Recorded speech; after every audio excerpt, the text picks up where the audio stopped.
Vasudevaya. Om Namo Bhagavate Vasudevaya. Narayanam Namaskritya Naram Chaiva Narottamam Devim Saraswatim Vyasam Tato Jayam Dhirayat Nashtaprayeshu Abhadreshu Nityam Bhagavata Sevaya Bhagavati Uttam Shloke Bhaktavar Bhavati Nashtiki.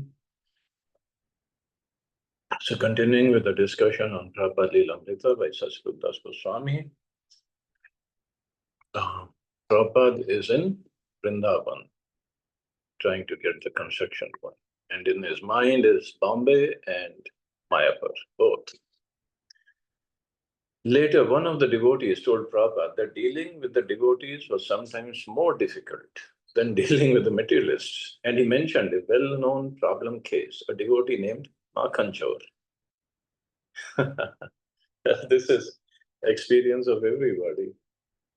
Dealing with devotees was sometimes more difficult than dealing with the materialists. Because, well, one of the reasons that happens is, well, whatever Krishna wants, that's a different story.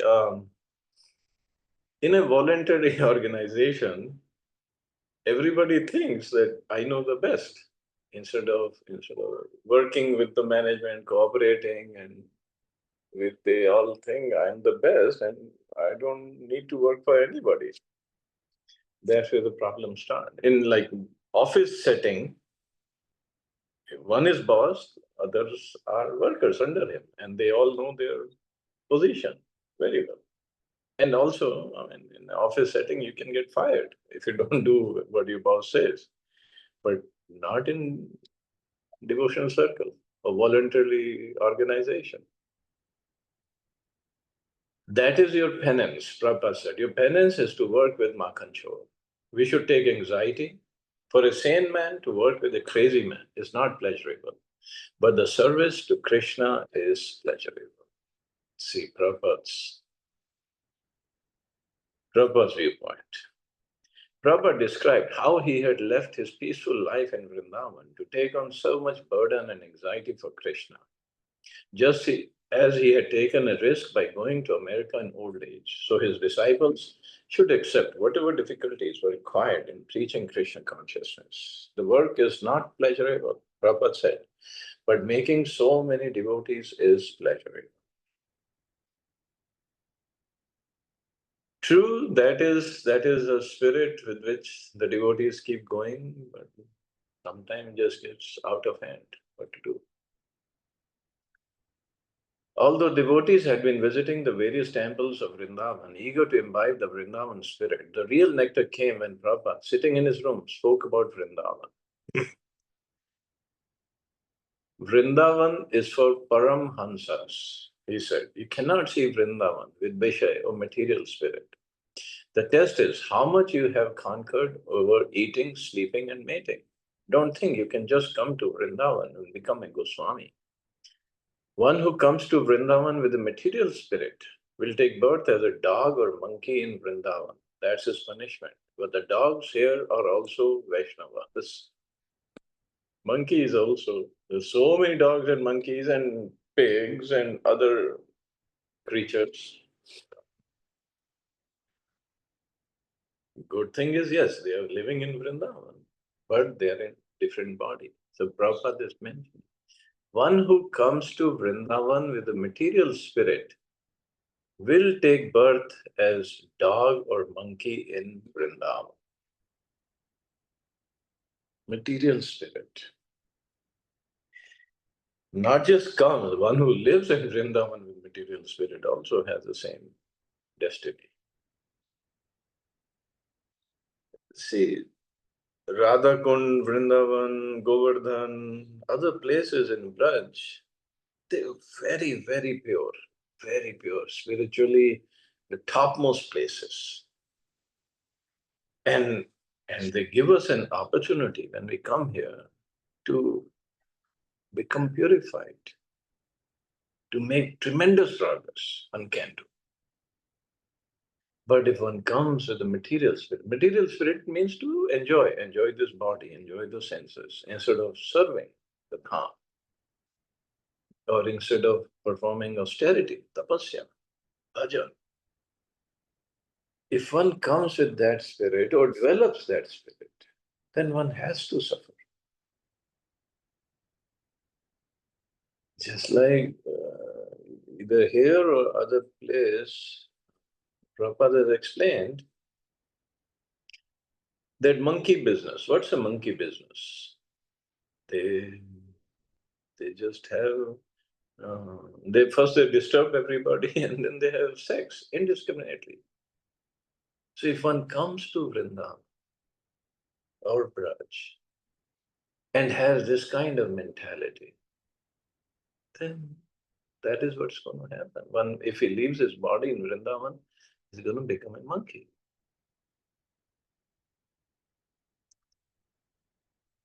At the same time, we all have those material sanskaras from so many previous lifetimes.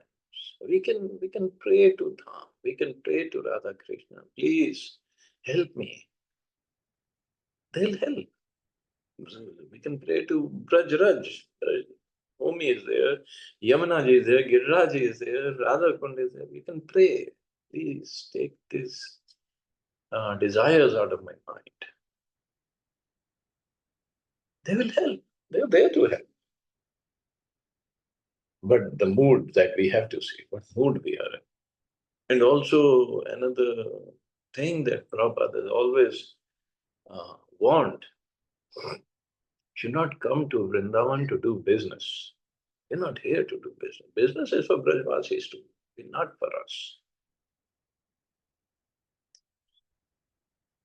And yes, I mean, to make a living, if somebody is doing business, then whatever is told by seniors, that substantial amount should be donated in Vrindavan. So idea is we don't come in the spirit of enjoyment, should come in the spirit of service. I want to serve. And best services, either we sit down, chant, or listen to sadhus. That's the best service.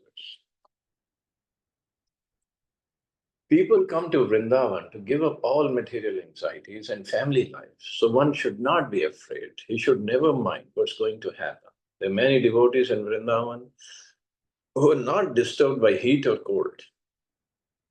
But another risk in Vrindavan is to meet those who talk of the gopis but are not free from smoking bidis. They are sahajas. Sahaja means sentimentalists. We have to see who is a devotee by his personal behavior. If one is seeking money and bidis and women and talking of the gopis, then what's his position? Sri Chaitanya Mahaprabhu never talked of the gopis publicly. The real Vrindavan is not to eat prasadam and sleep, but to follow the advice of Vrindavan Chandra, Krishna, and broadcast his message.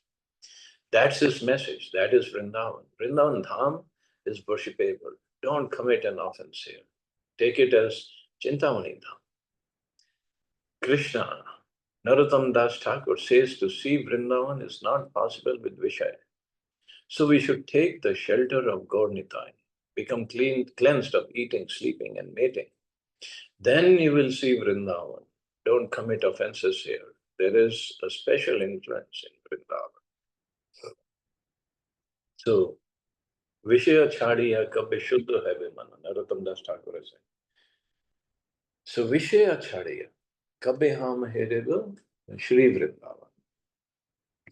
So Vishaya Chadi. Vishaya means these material senses, sense pleasure items. And Vishaya, same thing as wish. Wish is poison. This is poisonous for anybody who wants to make spiritual progress. All these sense objects, sense gratification desires, they are wish, they are poison. But at the same time, if we want to say the same senses, if we use it in service of Krishna, then the same senses can uplift us. This all depends on our consciousness. So to see Vrindavan is not possible when we have those sense gratificatory ideas. But slowly they creep in. Even if when we are living in Vrindavan, we have to be very careful, actually. Prabhupada said that Vrindavan's spiritual quality was such that devotional service performed here had 100 times the effect of service performed elsewhere. But an offense in Vrindavan also had 100 times the effect. Ordinary persons, therefore, were advised to visit a holy place like Vrindavan for no more than 3 days. Otherwise, they would become slack and return to their sinful activities. Better to come, Prabhupada said, become purified and leave on the 4th day. And the worst offense to Vrindavan is to commit illicit sex here. So do not come and play hide and seek with Krishna. He sees with his eyes the sun and is also in your heart. Krishna knows everything. Those who want to be devotees have to be sincere. They should not play tricks because Krishna knows everything. How can we hide from Krishna? Be sincere with Krishna and his representative. Preach the gospel of Bhagavad Gita as it is. Become a spiritual master. See, so many instructions Prabhupada gave just in one paragraph. So many instructions are there. Offenses here have 100 times effect. Of course, any service performed is also has 100 times effect. But just like one devotee I met in America, Indian body, so he wasn't chanting at all, no rounds. I was like, why? How come? I mean, come on, bro, you should chant. At least whatever you promised, 16 rounds. His point was, oh, I go to Vrindavan once a year and I sit down there and chant, and every round there is 100 times the round chanted outside. So the rounds I don't chant here are already taken care of. What kind of philosophy is that? Where did you get this idea from? But this is what he was doing. No, no, that should not be the case. And also an offense in Vrindavan also had 100 times the effect. Not just 100, it could be many more. So we got to be very careful. Vrindavan is not just a tourist spot, any other tourist spot. No.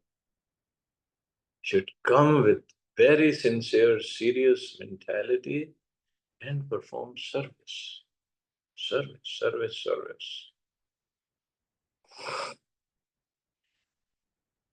And that's why Prabhupada is saying that one should come to just for 3 days at the most and then leave, because we might commit offenses afterwards. We start seeing things from our material eyes and then we'll commit offense. And also the worst offense is to commit illicit sex here. It's a land of Krishna for him to do Ras Leela with gopis, not for us. We are just his servants. We got to be clear in our minds. And not just Vrindavan, any dham, Jagannath Puri, Ayodhya, any dham. Got to be very careful. After his evening lecture, Prabhupada mentioned how some of the Sahajas had walked out during his lecture. They're so advanced, he said, that they want to hear only of the embracing and kissing of Radharani and Krishna. They take my talks as ordinary. Prabhupada explained that his process of lecturing was to speak only one verse per lecture, but that their speaking was the same as Krishna's speaking. He said that his Guru Maharaj had lectured for 3 months on the first verse of Srimad Bhagavatam, and for that he had gained great respect. So 3 months, every day, 90 days, he spoke in the very first verse of Srimad Bhagavatam. That's it. And philosophy, no Radha Krishna pastimes, full philosophy. And he gained great respect for that. In fact, once Bhaktisiddhanta Maharaj came to Radhakund, with his disciple during month of Kartik. And he was giving lectures.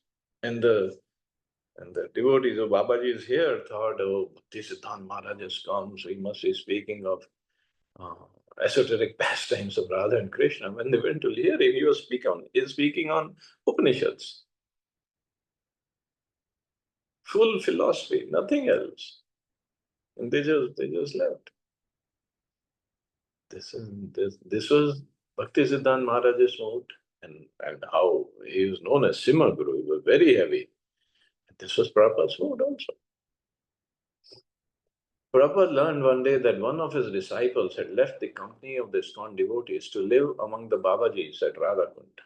I hope I'm not counted among that. Prabhupada became angry and sent for the boy to come immediately. When the boy arrived, Prabhupada went out to see him. Dressed in only a dhoti, Prabhupada spoke sternly to his disciples, saying that the monkeys of Vrindavan also live simply, but are interested only in eating and sex. Don't become a monkey, Prabhupada said, trembling as he spoke. Why don't you come and live with me? The boy replied, the Babajis have given me some facility to chant. You come with me, Prabhupada explained. I'll give you facility. Don't become a monkey. The boy surrendered before Prabhupada's compassionate concern. See, another problem, living at Radhakund, now since I'm at Radhakund, there are many, many Babajis here. Of course, some are very exalted, very advanced, and very austere. As I mentioned, some do Govardhan Parikrama every day, some do 3 times Parikrama every day. Very austere. And they hardly speak with anybody or give any philosophy. But then there are some who like to give the who like to speak on philosophy of Siddha Swarup. Now, Siddha Swarup is what is our Swarup or position in spiritual world. And what these Babajis do, they just tell you, especially those coming from ISKCON, that what your Swarup is in the spiritual world. Maybe they say, okay, you are Manjari, you are this and that Manjari, or you are this or that, the spiritual world. And the devotees get very enamored. Oh, see, I didn't get that philosophy in ISKCON. ISKCON just says, oh, you're not this body, you're spirit, soul, chant and do some service and this and that. So this sounds like very high philosophy, and this Babaji must be very, very exalted and Siddha Purush, self-realized sage, and he knows who am I, and so I should follow him. One side, I don't know if that Babaji is genuine or not. I don't know if he's really speaking the truth about the Swarup of a person in the spiritual world. I don't know personally. Prabhupada would know. But at the same time, even if he is telling us the truth, chances are he's not, but even if he is, just like if there is a little boy, 3, 4, 5-year-old boy, and somebody comes and some astrologer, oh, you're going to be a big surgeon in when you grow up. So he's not a surgeon right now. It doesn't mean his parents give him a knife and he starts operating on somebody. He's still a little boy.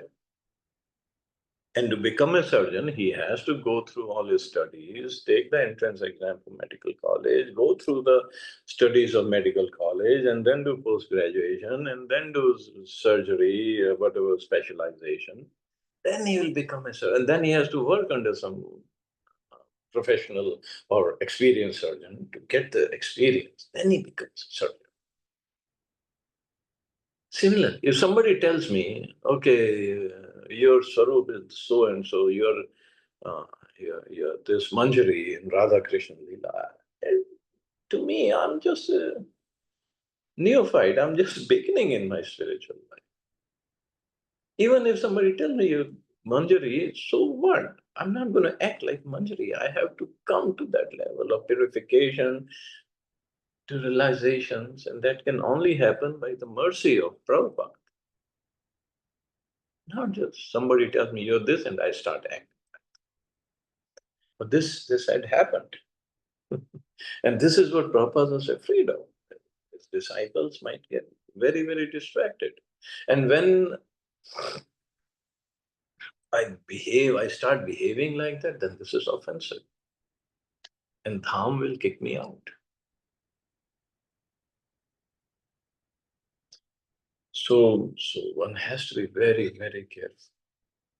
Even, I mean, I've already heard 2 or 3 people who were in ISKCON before, and somehow whatever the problem happened with the management, they left ISKCON. They can have any problem with any management, no issues, but do not criticize Srila Prabhupada because they said something. And I said, okay, stop it right here. End of conversation. You follow whatever you want to follow. I'm not stopping you.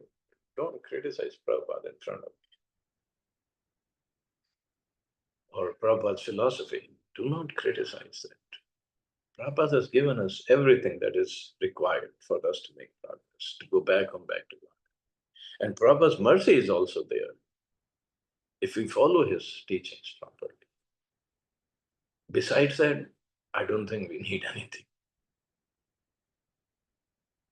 And here also, Prabhupada, you come with me. The boy was saying at Radhakund, just come with me, I'll give you the facility.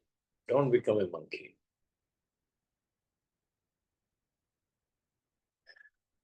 So, Prabhupada heard from his disciples living in Vrindavan that some of the local Goswamis had complained about him.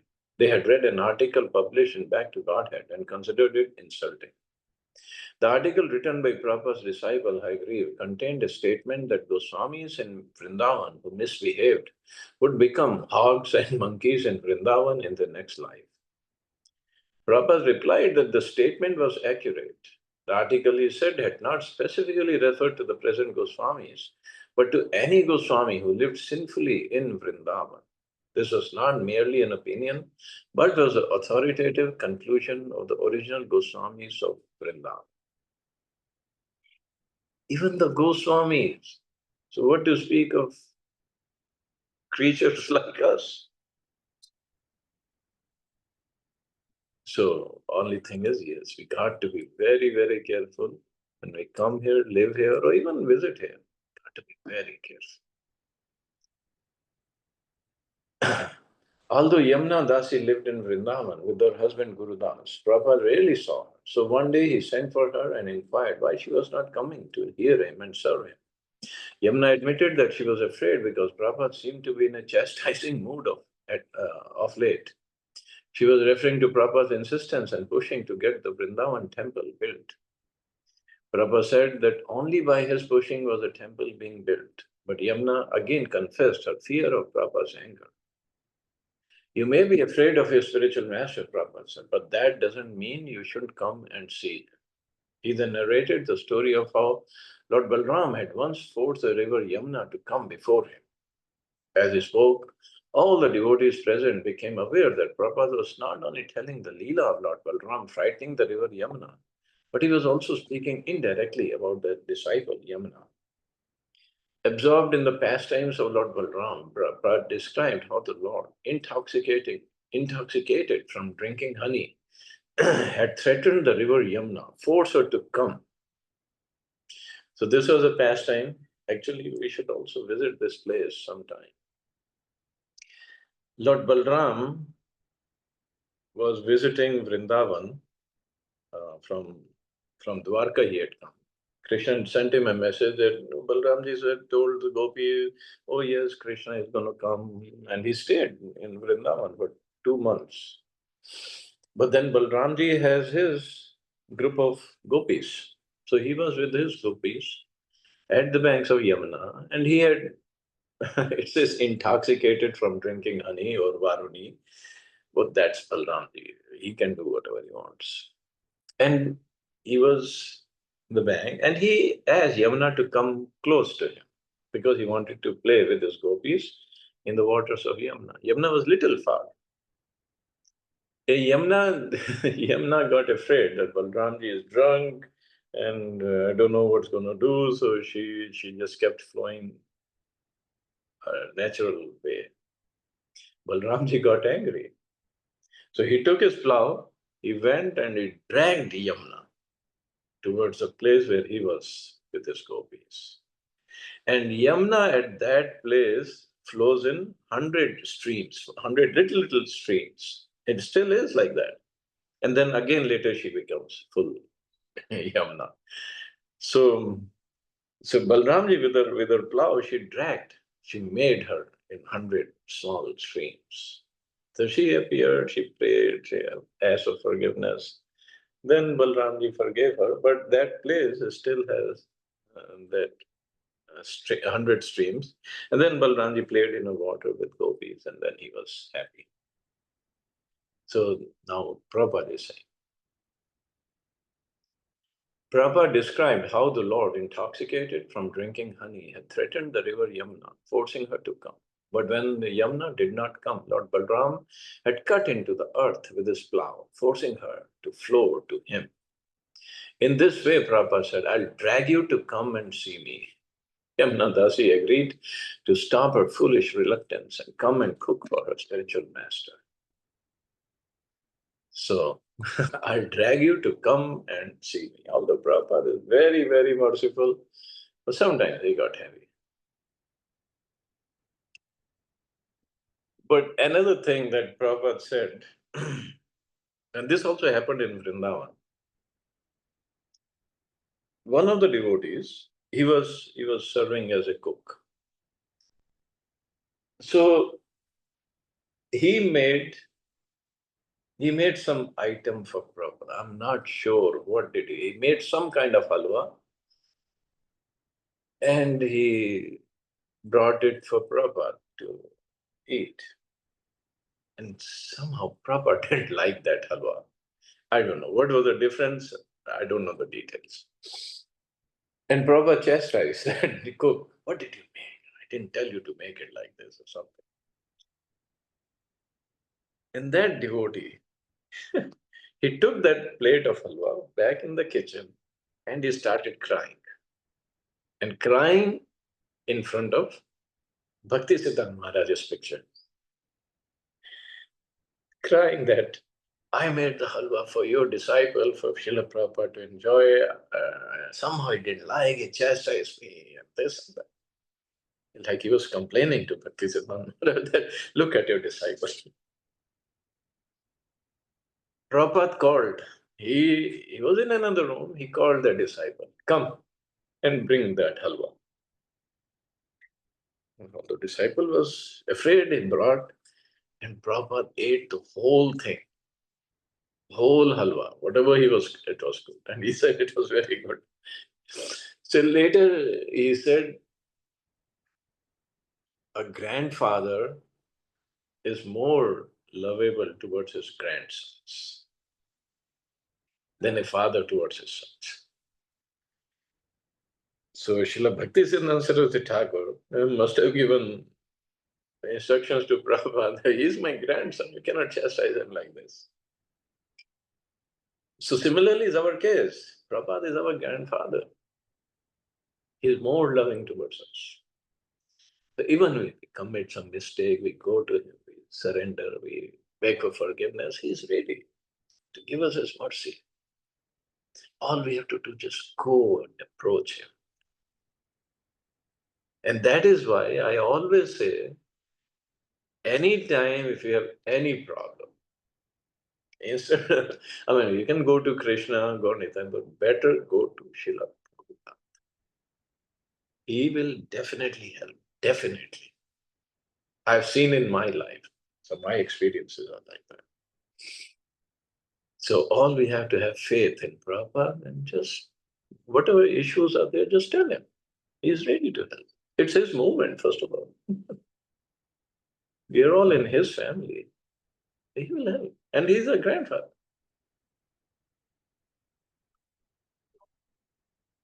Although the afternoons were warm in Vrindavan, the early mornings were chilly. Dressed in a sweater, a wool chadar, and a fuzzy wool cap that buttoned under his chin, Prabhupada led his disciples on a pre-dawn walk along Chatikara Road. With the ISKCON leaders and sannyasis staying close to catch his words, he walked and talked in Vrindavan. His walks were so long that most of the devotees became tired. And some joked that Prabhupada was going to walk all the way back to Delhi.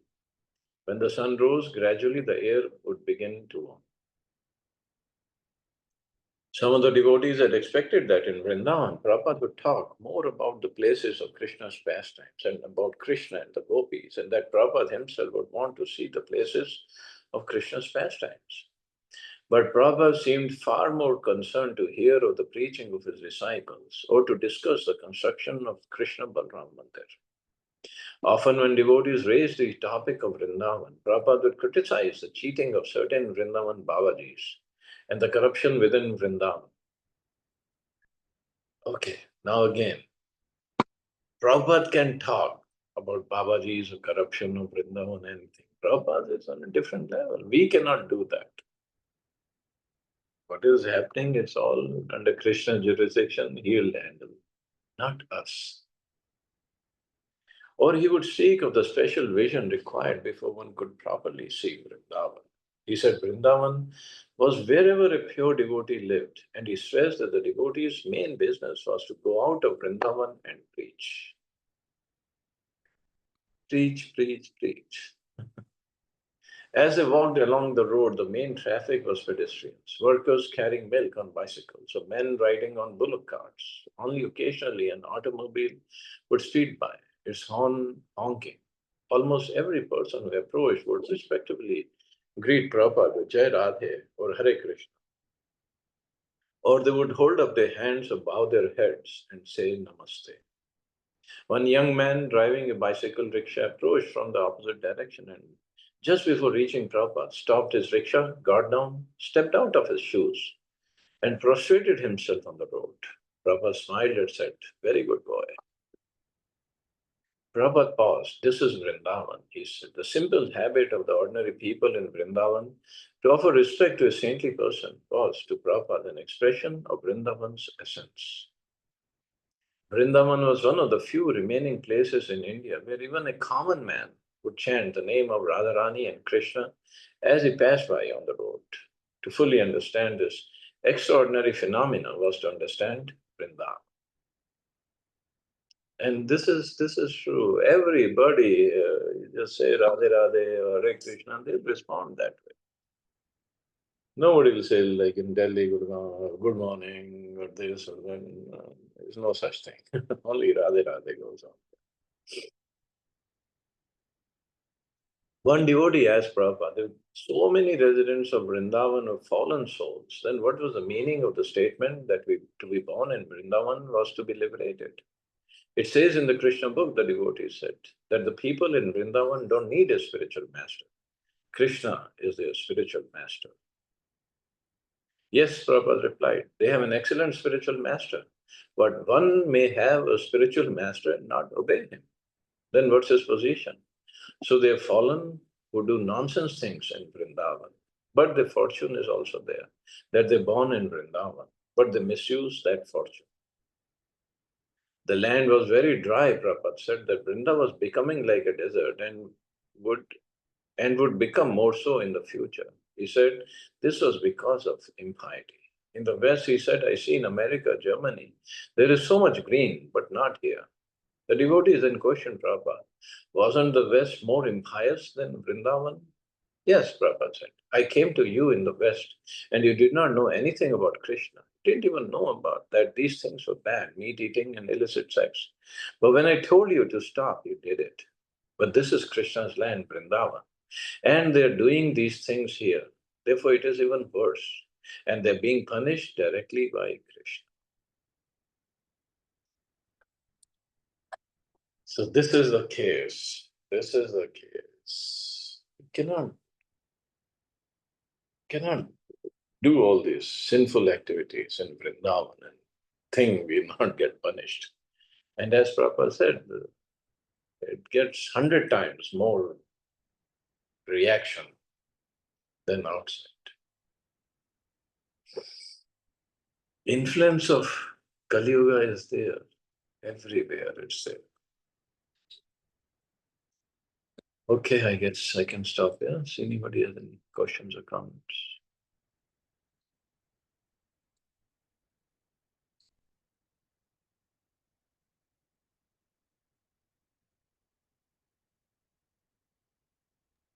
Nice class, Prabhuji. Thank you so much. Thank you. Jai Srila Prabhupada. Jai Srila. Thank you.